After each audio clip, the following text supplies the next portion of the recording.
Au centre des échanges du Premier ministre Nanek Amblan-Duncan avec le vice-premier ministre bissau-guinéen Bassirou Dia, la coopération entre leurs deux pays. Pour l'hôte du Premier ministre, elle a besoin d'être renforcée dans plusieurs domaines pour accompagner la croissance dans son pays. Je suis envoyé pour le président de la République pour remercier les autorités de la Côte d'Ivoire et son Excellence, Monsieur le chef de gouvernement, pour tout ce qu'il fait pour la normalisation politique et la stabilité de la Guinée-Bissau. Et en même temps, demander aux autorités de la Côte d'Ivoire qu'on pouvait renforcer notre relation de la coopération avec un accord entre la Guinée-Bissau et la Côte d'Ivoire.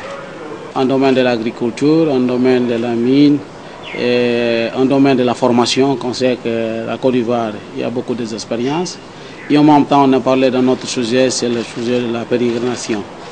Vous savez que la Guinée-Bissau est une communauté musulmane très importante et on est dans un moment de pèlerinage, donc on est venu voir notre frère qui a beaucoup d'expérience dans ce domaine-là, comment il pouvait nous aider techniquement et financièrement, que nous pouvions mettre en place cet objectif. Ex-colonie portugaise, la Guinée-Bissau compte 1 600 000 habitants.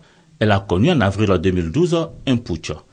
La formation du gouvernement intervenue en juin dernier a marqué le retour à la légalité constitutionnelle du pays.